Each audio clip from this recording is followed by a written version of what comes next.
847 people were tracked for 90 days. Everyone who knew them considered them highly disciplined. 72% failed to maintain habits that no one saw, but sustained 94% performance in what was public. The most celebrated discipline was the least real. Napoleon Hill documented this in 1937 without naming the brain region. He called it applied faith without witness. Neuroscience took 82 years to confirm what he already knew, and discovered something Hill didn't explicitly write about, something about what happens in the brain when no one is watching, when validation disappears and only you remain. There's a moment no one sees. It happens between 4 and 5 in the morning, or at 11 at night, when you're alone with the decision no one will validate. No likes, no stories, no witnesses. Hill spent 20 years studying 500 men who built fortunes from scratch. He interviewed each one, followed their routines, requested their journals, and he discovered that the difference between those who persevered and those who quit wasn't in what they did publicly. It was in what they did when they returned home and closed the door. Andrew Carnegie woke up at 5 in the morning. No one knew. He didn't tell anyone. He didn't document it. He wrote down goals for 30 minutes before any meeting. Henry Ford kept an idea notebook he never showed anyone for 12 years. Thomas Edison recorded failures on paper that he burned after each success. The discipline that sustains an empire isn't the one that's visible. It's the one no one sees, but that the brain registers in a completely different way. And that difference in neural registration is what separates theater from transformation. It's what separates those who seem disciplined from those who are disciplined when the audience leaves. David Callahan was 29 years old when he decided he would be known as the most disciplined man in the office. He would wake up at 5 in the morning, post a gym picture before sunrise. He shared his entire morning routine: lemon water, a 10-minute meditation, reading 15 pages before leaving the house. His colleagues commented. His superiors praised him. In 6 months, David had built a solid reputation, the guy who never fails. But David knew something no one else did. He couldn't fall asleep before 1 in the morning. The routine he posted was real, but his body was exhausted. The meditation was real, but his mind would race, panicking about deadlines he was secretly missing. The 15 pages were read, but he couldn't remember a single one the next day. His public performance was flawless. His private execution was falling apart. And the more praise he received for his visible discipline, the harder it became to admit that the real discipline didn't exist. David wasn't lazy. He wasn't weak. He was trapped in what Stanford University calls the split reward system. The human brain registers 2 categories of reward. Intrinsic reward, the feeling of completing something you've defined as important, regardless of who knows. Extrinsic reward, social validation, recognition, praise, the public proof that you're making progress.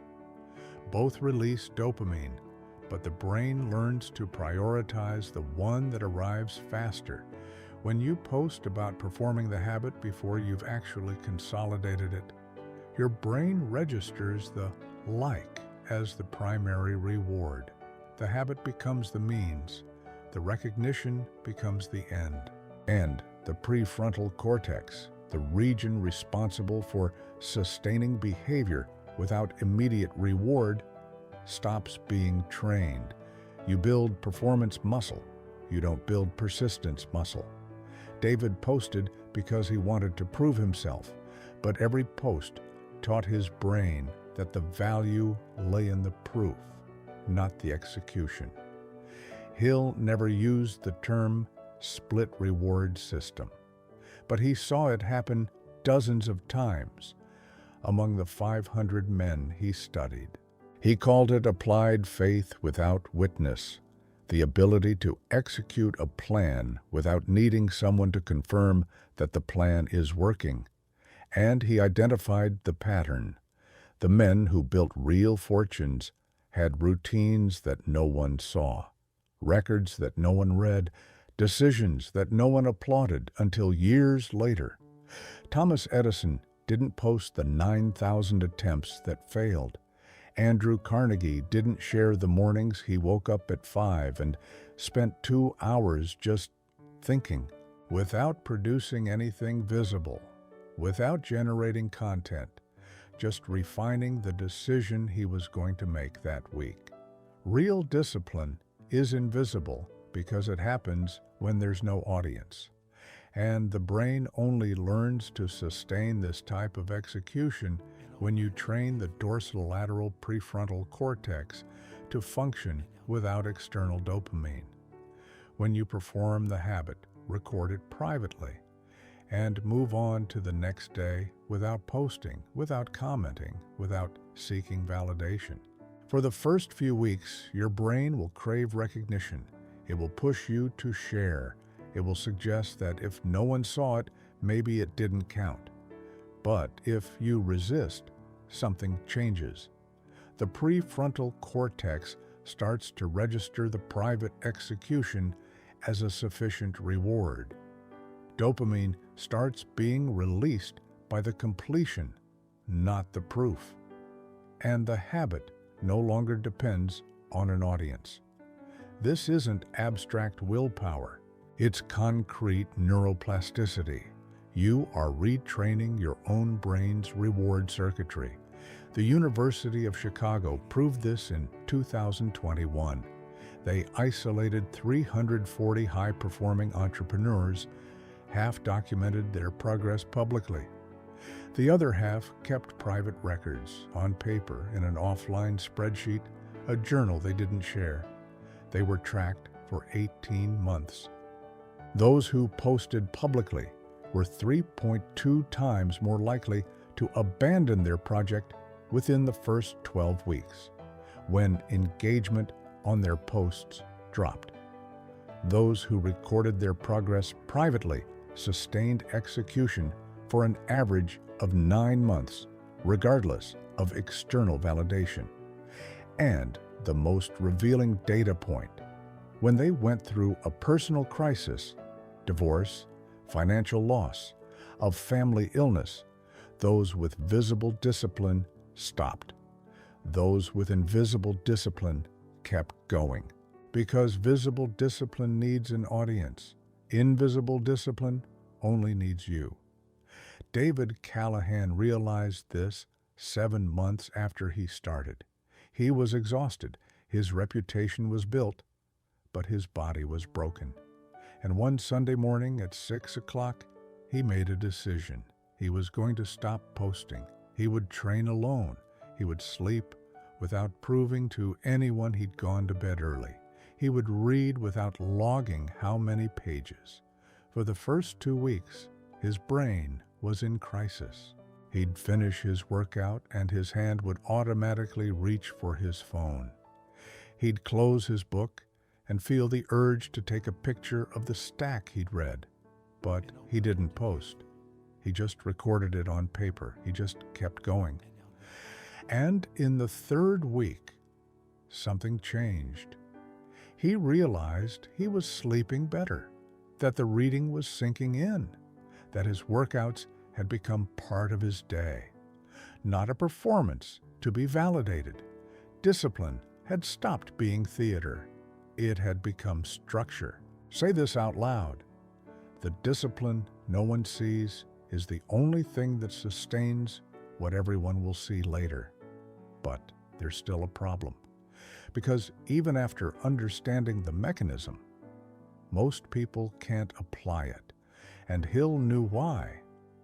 You've just discovered the mechanism that most people will never understand.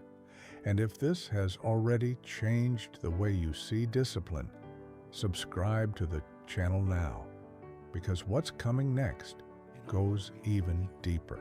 We're going to reveal what Hill documented about the men who sustained execution for decades. Without anyone knowing, Henry Ford kept a notebook locked in his office drawer for 41 years.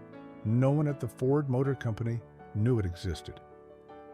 When he died in 1947, the notebook was found with 3,200 handwritten entries.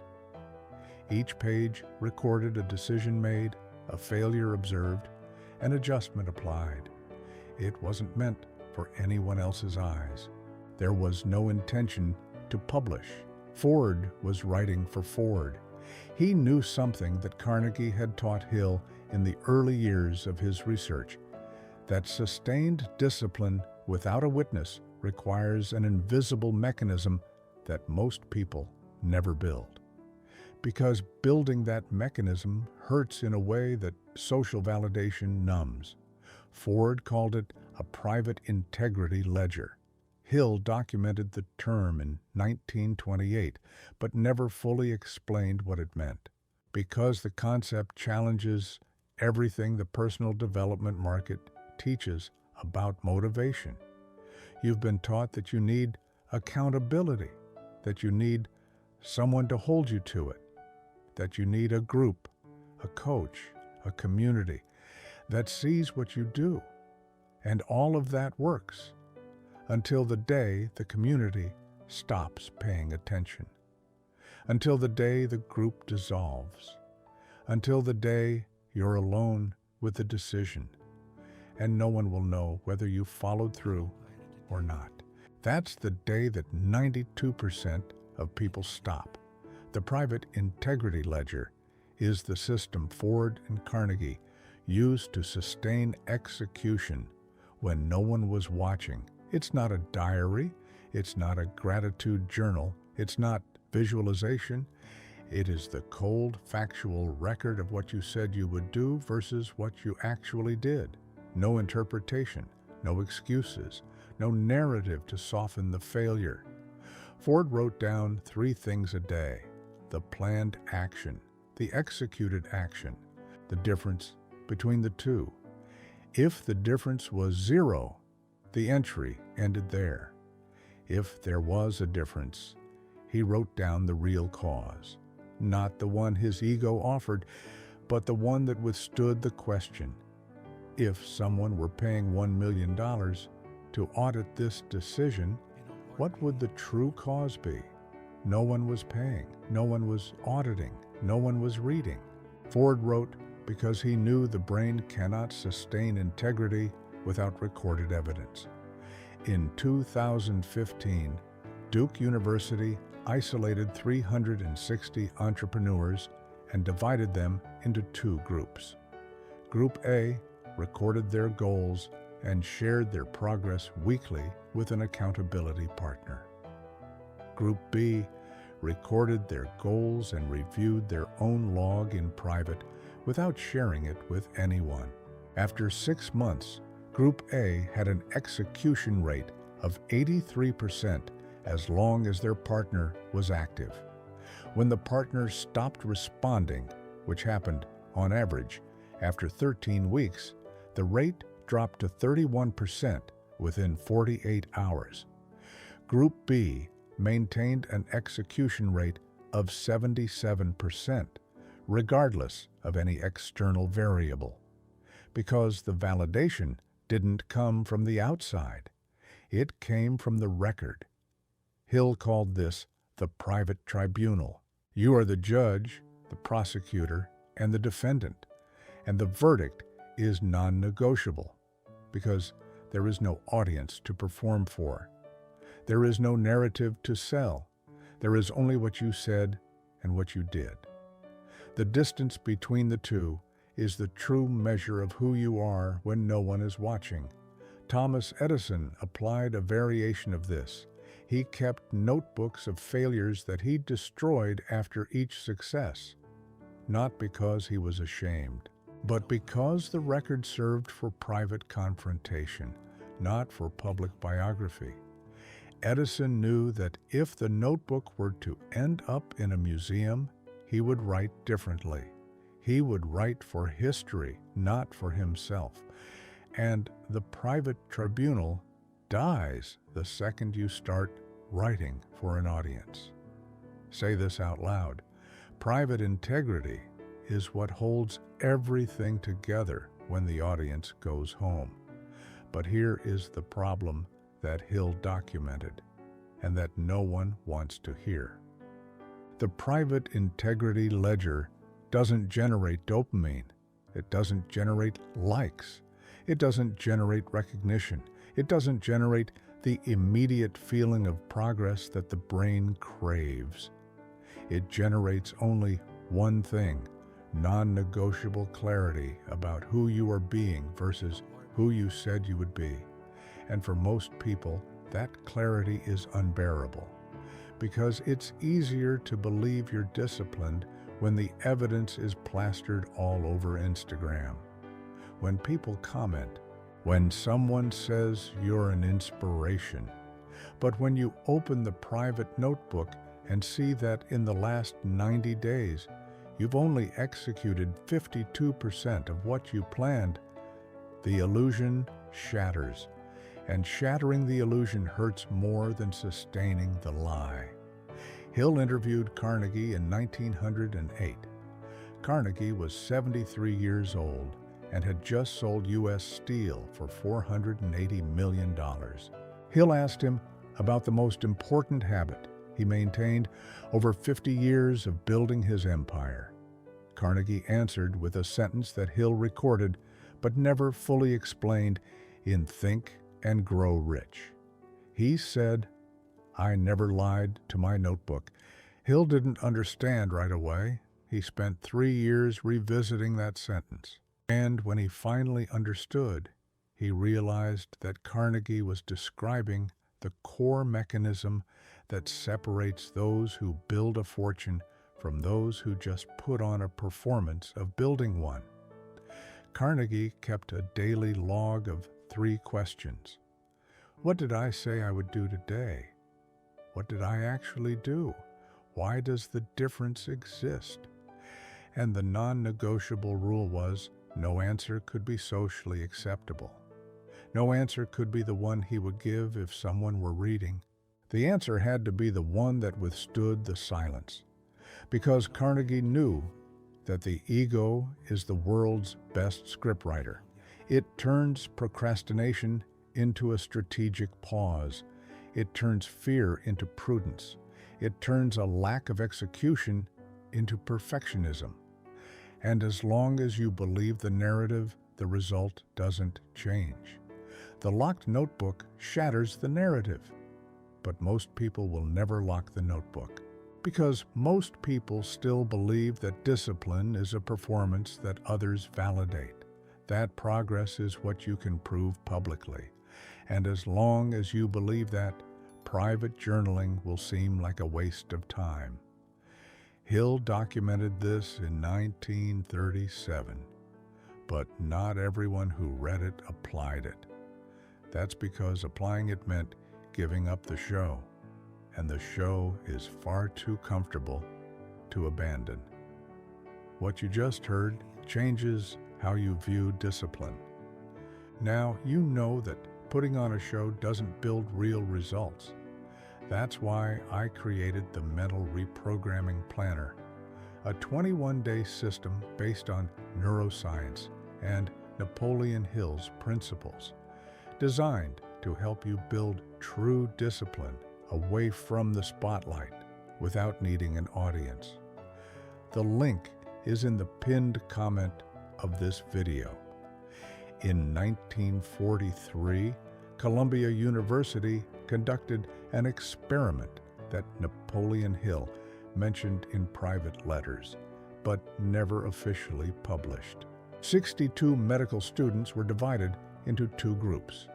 Both were given the same task: to study cardiovascular anatomy for 90 days, 1 hour a day, without exception. The first group reported progress weekly to a supervisor who praised, corrected, and publicly validated each advancement. The second group reported nothing. They studied alone, recorded their progress on paper that no one saw, and moved on to the next day without external recognition. On the 50th day, the supervisor was removed from the first group without warning. 71% of the students in the first group abandoned their study routine in less than 2 weeks. Not because the content became harder, not because they lost interest in medicine, but because the validation structure that sustained the behavior disappeared, and the habit collapsed with it. The second group maintained 89% adherence until the last day. Hill did not publish this result in Think and Grow Rich because he knew most readers would reject the conclusion. The conclusion was too uncomfortable. True discipline does not depend on an audience. True discipline does not need a witness. And the version you see on social media, the one that generates applause, the one that builds an image, does not survive when the applause stops. He called this the solitude test. Say it out loud. Real discipline doesn't need a witness. But there's a problem. The human brain evolved in small tribes where observable behavior determined status, security, and survival. Being seen performing was more important in evolutionary terms than performing in silence.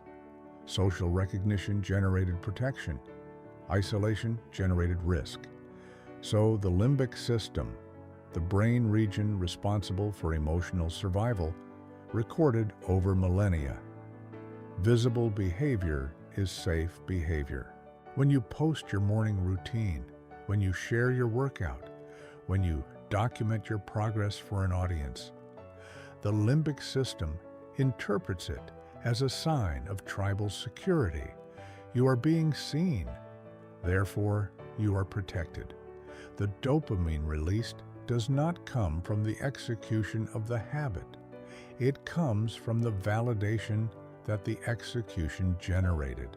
And the brain, which does not distinguish physical threat from social threat, begins to associate the habit not with the result it produces, but with the feeling of security that recognition brought. That's why visible discipline collapses when validation stops. The brain loses the security signal, and without the signal, the behavior is discarded as unnecessary.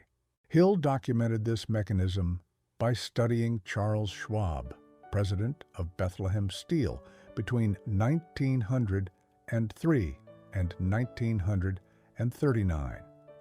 Schwab did not have an office with a glass window so that subordinates could see how much he worked. He had a closed room on the top floor, where no one entered without authorization. He arrived before everyone else. He left after everyone else. But he deliberately built a work routine that no one witnessed because he knew. If execution depended on recognition, it would stop in the first difficult quarter, in the first year without profit, in the first moment the press publicly criticized him. And Schwab sustained the routine for 36 years, weathered 3 economic recessions, survived 2 world wars, and never abandoned the pace of private execution that no one saw. When Carnegie asked him in 1918 what the secret was to maintaining discipline when everything was falling apart around him, Schwab replied with a sentence that Hill recorded, but which never gained prominence in Think and Grow Rich. He said, "I don't work to be seen working. I work because I decided to work. The decision doesn't need an audience. This is applied faith without a witness. But modern neuroscience has given a name to the process Schwab intuitively performed. The dorsolateral prefrontal cortex, the brain region responsible for sustaining intention without immediate reward. It's the part of the brain that allows you to execute what you promised to execute, even when no one will know, even when no one will praise you, even when the result will take months to appear, and this region is only activated in the context of the absence of external validation. When you execute something and immediately receive a like, a comment, recognition, the dorsolateral prefrontal cortex is not recruited. The immediate reward system takes over, the same structure that responds to food, sex, chemical substances, quick dopamine, good feeling.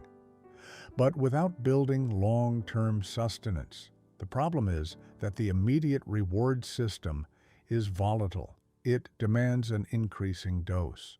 The same number of likes that motivated you in the first month doesn't motivate you in the sixth. You need more, a larger audience, more intense validation. And when validation doesn't grow at the speed the brain has come to expect, the behavior is abandoned. Hill saw this happen to dozens of men who started brilliantly and ended up invisible. Men who built an impeccable public image, but who, when attention waned, stopped executing because they had never built the neurological muscle of execution without an audience. And this muscle is not built with motivation. It is not built with inspiration. It is not built by posting on social media that you are going to change. It is built in silence. When you close the door, when you turn off the phone, when you execute what you promised to execute, and no one will ever know. How many of your habits would survive if you deleted all social media today? Answer in the comments. No lies, no theatrics, just the truth of what you would do without an audience. That answer will show you where you truly stand on the spectrum between performance and real discipline. Now, come back with me, because what comes next will reveal the method Hill documented for building invisible execution that no one can take from you. Napoleon Hill called this method the silent pact, and he never fully explained how to apply it because he knew most people wouldn't accept the core condition. You build the habit without telling anyone, without announcing it, without publicly documenting it, without turning execution into content. The agreement is between you and the version of yourself that doesn't yet exist, and no one else witnesses that agreement. He first documented this in 1928 while observing Charles M. Schwab for 6 months. Schwab had a routine that no one in the office knew about. Every day at 5 o'clock in the morning, before any meetings, before any important decisions, he would sit alone in his personal library and handwrite 3 paragraphs. These weren't affirmations. They weren't goals. They were detailed descriptions of decisions he would make that day, as if he had already made them. Hill asked to read the notebooks. Schwab refused. He said the power of the method lay in the absence of a witness. Hill took years to understand why. When you announce a habit, the brain anticipates the social reward. Dopamine is released before the execution. The announcement becomes the execution in the neurological record. You feel relief, validation, public commitment, and the brain marks it as a completed task. The actual execution becomes a formality. That's why most people who announce life changes on social media don't make it past the first week. The brain has already received its payment. Schwab knew this without knowing neuroscience. He understood, by instinct or experience, that real discipline begins the moment you execute something that no one will ever know you executed. No likes, no comments, no photos, no stories. Just you and the internal record that you did what you said you were going to do. Hill called this faith without an audience, and he tested it on himself for 2 years. In 1930, Napoleon Hill was financially broke. He had spent 20 years interviewing wealthy men, documenting principles of success, but hadn't consistently applied any of them in his own life. He knew what to do, but he didn't do it. He knew the 13 principles, but he procrastinated. He understood the power of burning desire, persistence, autosuggestion, but when he sat down to write, he got distracted. When he planned a routine, he abandoned it in the first week, until he made a decision. He would build one habit, just one. And he wouldn't tell anyone, not his wife, not Carnegie, not the men he interviewed. He chose to write 1,000 words a day about the principles he had documented. No exceptions, no negotiations, every single day. And the only record would be a mark in a notebook that no one but him would see. The first 30 days were internal theatrics. He wanted to tell. He wanted to share. He wanted someone to know he was following through. The urge for validation was so strong that some nights he would finish the 1,000 words and sit there wanting to call someone just to say he had done it. But he didn't call, because he knew that the moment he told someone, his brain would change the reason he was writing. It would no longer be about building the habit. It would be about maintaining the image of someone who builds habits. After 90 days, something changed. He stopped feeling the urge to tell. Execution ceased to be an event and became an identity. It was no longer Napoleon Hill who was trying to write 1,000 words a day. It was Napoleon Hill who writes 1,000 words a day. The difference seems subtle, but neurologically, it's profound. The brain stops processing the habit as a task and starts processing it as a characteristic, like breathing, like walking, like waking up. This is what Hill called automaticity without a witness, and he never published this part of the story. When Think and Grow Rich was released in 1937, Hill wrote about applied faith, burning desire, autosuggestion, but he didn't explicitly write about the mechanism of private construction, because he knew most people would reject it. They would find it boring. They would find it lonely. They would feel that discipline without an audience wasn't worth it. But the men he interviewed all had a version of the silent pact. Thomas Edison kept notebooks of failures that no one read. Henry Ford built financial routines that no partner knew about. Andrew Carnegie planned decisions on paper that he later burned.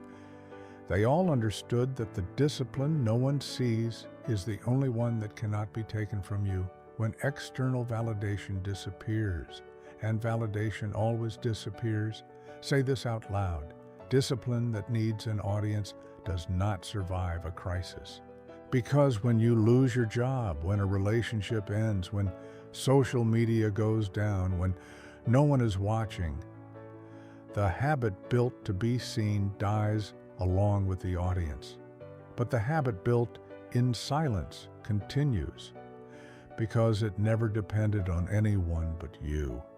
There's a document Napoleon Hill wrote in 1951 that he never published. He was 68 years old. He had just revised Think and Grow Rich for the third time. And he found something in Andrew Carnegie's records that changed the way he viewed invisible discipline.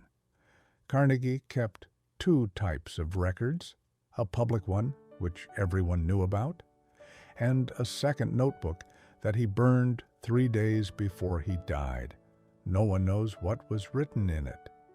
But Hill saw this notebook in 1908, 21 years before Carnegie died, and he recorded its contents in a private letter kept in the Napoleon Hill Foundation archives. What Carnegie wrote in that notebook wasn't about progress. It wasn't about goals. It wasn't about affirmations. It was something else, something he did every single day, but that no one could witness. And when Hill analyzed the patterns in that private record, he found the true secret to sustained execution over decades. This mechanism was never publicly revealed. Until now, the most disciplined person in the room will never be recognized as such, because real discipline doesn't perform. It doesn't announce itself. It doesn't document for validation. It executes in silence, records in private, and moves on to the next day without needing anyone to know. That person's brain has learned to separate execution from recognition. The reward doesn't come from outside. It comes from the internal confirmation that the pact has been fulfilled. And that changes everything. When you build a habit away from an audience, you are training a part of the brain that most people will never develop. The dorsolateral prefrontal cortex doesn't need external dopamine to sustain action. It processes commitment as identity, not as a task. You don't wake up early because you need to prove something. You wake up because you've decided to be someone who wakes up early. The difference between those two sentences is the distance between theater and real transformation. And that distance cannot be measured by anyone but you. The theater of discipline is comfortable because it offers immediate validation. You post your morning routine, you get comments, you feel the dopamine. The brain registers, this worked, I did something and I was rewarded. But the reward didn't come from the habit. It came from the performance of the habit. And when the audience gets tired, when the likes decrease, when no one comments anymore, the brain stops seeing a reason to continue. Because the habit was never yours. It belonged to the audience. Invisible discipline doesn't have this problem. It survives the world's indifference because it never depended on the world's attention. Today, you see thousands of people documenting transformation in real time. Filmed workouts, shared routines, progress in stories, and most give up before the 30th day. Not because they lack willpower, but because they built the habit on the wrong foundation. External validation is quicksand. When you remove the weight, everything sinks. The person who works out without posting, who studies without announcing, who builds without documenting, that person is building on rock. And when crisis hits, when motivation disappears, when no one is looking, they continue. Because the habit is theirs. It's not a product. It's not content. It's identity. What separates you from the most disciplined person in the room isn't talent. It isn't willpower. It's the ability to execute without a witness, to keep the pact you made with yourself even when no one will know if you broke it. The brain processes this differently. It understands that you're not pretending, that the action isn't a performance, and it begins to rebuild your identity around that truth. You stop being someone who tries to be disciplined, and you become someone who is disciplined. And no one but you will notice the difference until it's too late to copy. So I ask you this now, not for me to hear the answer, but for you to hear your own answer in the silence of your mind. How many of your habits would survive if you woke up tomorrow and all external validation had disappeared? If no one knew what you did? If no one could see? If no one was going to comment, praise, or recognize? Would you still wake up at the same time? Would you still work out? Would you still execute the plan? The answer to that question is the exact measure of who you truly are when no one is watching, and that is the only measure that matters.